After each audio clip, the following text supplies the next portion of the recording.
welcome back to the Whatnauts Reactor Core number 80. My name is Kyle Springer, and this will be a review for Season 1 of Paper Girls out on Prime Video right now. You guys can go watch it all in its entirety. I thought it was going to be a week-to-week show, but apparently not. They released it all in its entirety. You can go watch Season 1 right now.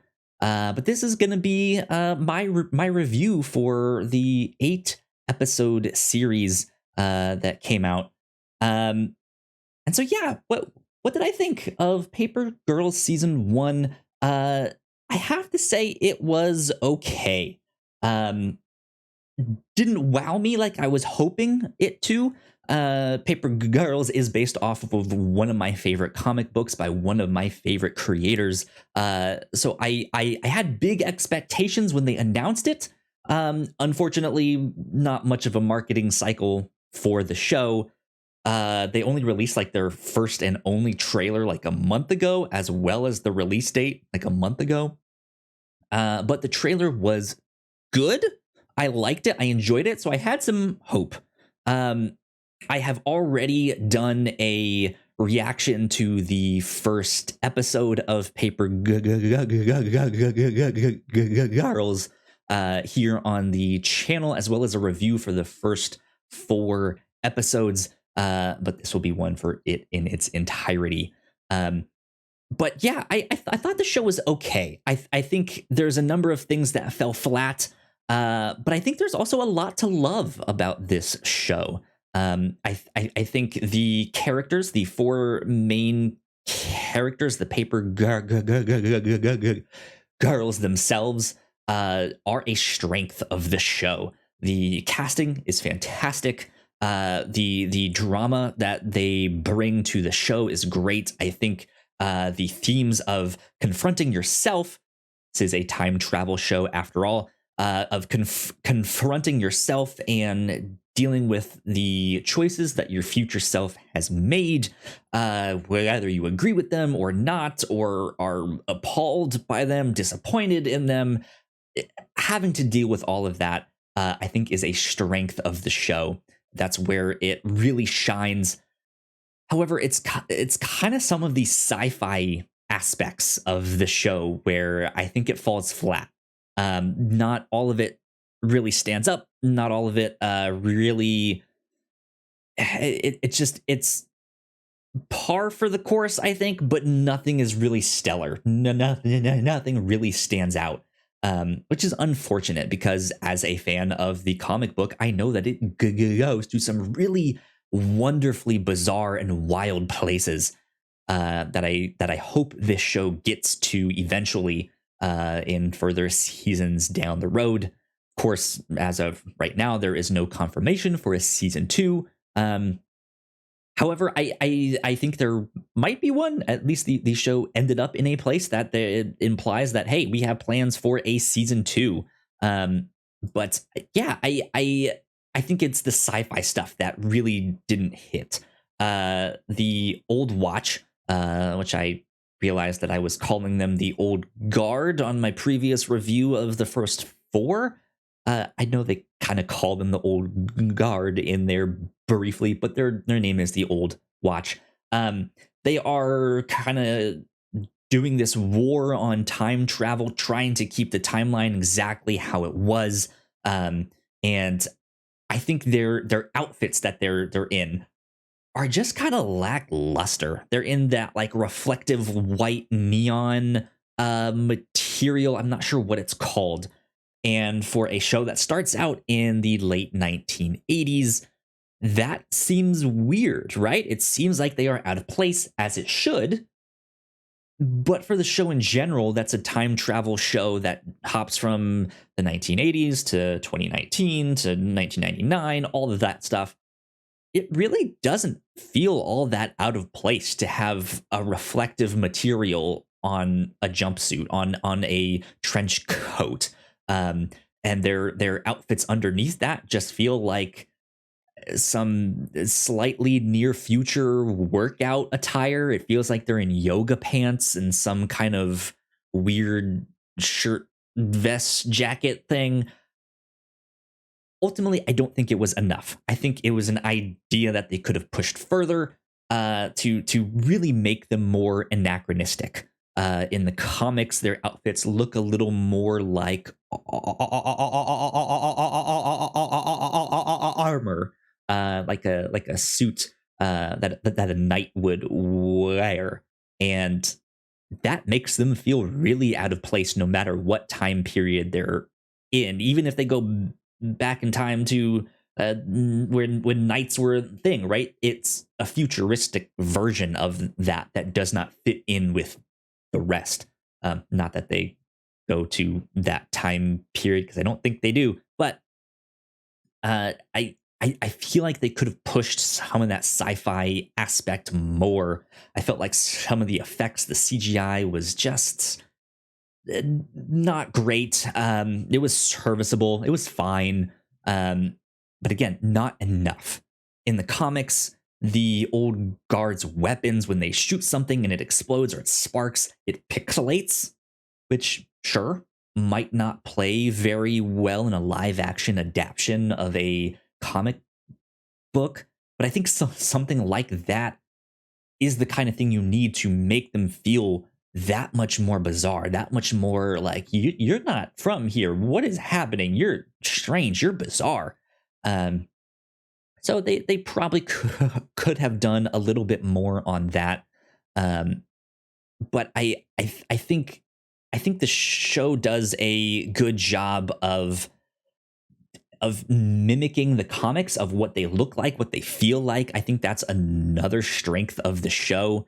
I'm pulling up some pages from the comic, which you guys can read on Comixology Unlimited or Kindle Unlimited if you are interested in checking it out.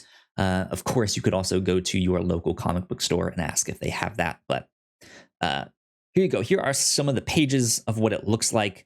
I think, like I said, the casting in this show is fantastic. The acting between the cast, I think, is great. They genuinely feel like young teenagers. There is a scene, I think episode 1 or 2, where they're basically having a sleepover. Not one that was planned, but they are having a sleepover and they are acting like little girls, like teenagers. It's great. They're giggling, they're laughing, they're sharing stories about weird things that happened to them at school, the boys they're interested in. It feels perfect. It feels great. I really enjoy that. I think to see Erin confront her older self, once it starts to do that stuff, once it starts to dig into confronting your own mortality, your own sexuality, your own life choices, that is where the show really shines. I know I kind of said that here, but to see the younger version of Erin having to deal with her older self, who she names as a complete failure of just like, this is not what I wanted for my life. How could you? How could you let this happen? Why would you make those choices? It is phenomenal to see her go from baffled to upset to disappointed to then trying to understand. And as they go into different time periods to then recheck in on like, okay, where was I here at this? What's happening at this point? I know this is when maybe my mom gets sick and I know I have trouble with my sister here, but what is actually happening? I really start to feel her wrestling with that. There is another character who is having to deal with their own mortality. That I think is one of my favorite things in the comics. It is one of the more emotional stories in the show as well. That she finds out that there really is no older version of herself. She gets sick and she dies. And so after this big old time travel adventure that they go on, she really has nothing to come back to. And that's scary for her. She doesn't really know if she wants to be a part of all of this stuff here. And I think it hits, and it hits hard. There's another character in there who's dealing with her own sexuality, and sees her older self out as gay, or out to a number of people, maybe not all of them. Um, but she sees herself kiss another girl and immediately panics and just has this both realization and fear and just this incredible sense of loss of direction, of just like, I don't know how I get from where I am now to where my older self is. um and I love that. I think when she starts to explore some of those feelings, whether consciously or subconsciously, I think the show is doing it in a great way. They're not just jumping in to be like, oh, you're gay, here you go, here's a relationship.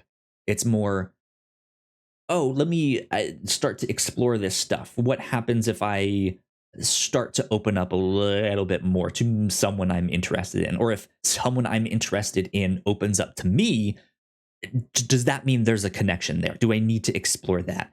Um, someone puts their hand on hers later on in the show, and she just completely tenses up and freezes and does not know how to react to that properly. And I like that they take the time to explore that journey, that transition to that realization, to realizing that, hey, you're only a 12-year-old kid. You don't have everything figured out. You don't even know who you are exactly. You don't necessarily know how you identify yet. Um, and I like that. I like that the show did not just jump right into it headlong of like, well, hey, you're gay, have fun. Um, so yeah, there are things to like and enjoy about this show. Um, Ultimately, though, I think at the end of the day, the kind of worst thing about the show is the budget. Unfortunately, it's just not there. It's almost non-existent, to be honest. They have a number of things that they need to put CGI in to make it work, to make it look the way that it's supposed to. Um, and some of those things either don't look like they belong, look like they're unfinished, or look like it makes no sense as to the way it's working in reality. For example, there is a tear in reality in the time stream that appears later on in the show. And a number of characters are looking at it, they're studying it, being like, what in the world is this? Um, and it is this big rip in the sky. The sky has become pink and purple. It is this big effect that everyone should be able to see from miles around. However, there's some other characters approaching because they got the call to, hey, come check this out. And they're on their way, and they're on their way to the location where they should be able to see it off in the distance, but it's not there. And it should be. And then they go around the barn to where it is, and suddenly the sky is pink from when they look at it from that side. Why couldn't they see it from the street? It makes no sense. Which then leads me to the next thing, the like pinkish purplish, did not filter, that's a reductive take on that, but like the color grading they use in those scenes to make it have that pink lighting effect, I just plain don't like it. I think it looks bad. There's times when that light is coming from outside and they are in a building, and maybe the character is backlit by this pink light, and so it just, I don't feel like things are lit particularly well all the time. I don't mind that pink overtone for certain things. I just think it's maybe a little bit too much, and they should dial it back a bit. Um, that's just me. That's my opinion on that thing there. Man, there are some weird things in the show that I don't think the show has really gotten to explore yet properly. So that's why I'm hoping there's a season 2. I at the rate that they are covering the story, I don't know if this will be a 2-season show or a 3-season show. Hopefully, nothing more than that. Because I don't think the show's not meant to go on and on and on for a long time. It has a definite start and finish, just like the comics. It is a series of graphic novels that you can pick up. There's a small number of them. I think there's only like 6 or 7. There's not much, so it is a small story that they are trying to tell. But I think there are things that they just haven't gotten the chance to dive in and explore yet. They say there's a time travel war going on. It doesn't feel like one. It feels empty. There's a scene where they get to a certain location. I won't really spoil it, but the place is just empty. And it really shouldn't be. It feels like there needs to be characters walking around, people going about their business, doing all that stuff. And it is just a ghost town. It is empty. It feels like a cartoon that didn't have the budget to animate extras into the scene, because each time they draw something that moves, that costs them money, right? So it makes sense if in a cartoon the cars aren't moving, they're all parked, or there's no people walking around, especially if it's like a scene at night or something, right? But this is a live action show, and they say there's a war going on. This is a pivotal location that at least will be pivotal to the story, I think. That feels like it should be alive. It should be packed. There should be things happening nonstop. And dead silence. There's no one. There's literally no one. And it feels empty. It feels like they just didn't have the budget to even pay extras. And that sucks. Like I said, this is one of my favorite comics, so I'm hoping that they can pull it off. I'm hoping that the story goes to those wonderfully weird and bizarre places. They've started to get there, especially in the finale. But I am worried that they're not going to do it justice based off what I've seen so far in season 1. I mean, based off of all of season 1, I don't know if they're going to have the budget to pull it off. Just disappointing. I do think some of the time travel stuff, some of the inconsistencies or lack of characters kind of being like, well, how come I don't remember this happening, all that stuff.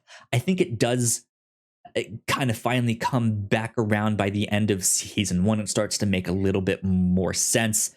And I think there are some terminology, some concepts that appear later on in the show or get maybe not explained a little bit more, but you see it a little bit more, that maybe can answer some questions, if not directly, then just that, like, hey, you should be able to put 2 and 2 together here. But yeah, I think at the end of the day, it's an interesting show. I think it's still worth checking out, but overall, it's fine.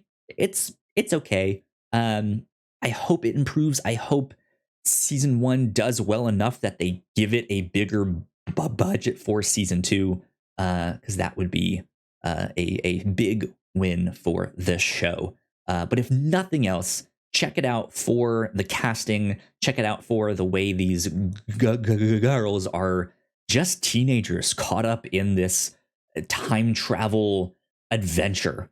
And the stuff that they have to go through and confront and deal with, I think that by itself makes it worth checking out. So yeah, that is my thoughts on the entirety of season 1 of Paper Girls. You guys can find me at Yo Kyle Springer on Twitter. If you guys would like to stay up to date with all of the stuff that we do here at the Whatnauts, you guys can find us on Twitter at the Whatnauts. So yeah, please go like, share, and subscribe. We have our subscription button here for our YouTube channel right there. We do a lot of stuff here. I'm gonna put some other video right up here. Not sure what one I'm gonna put there yet, but we will see you all next time.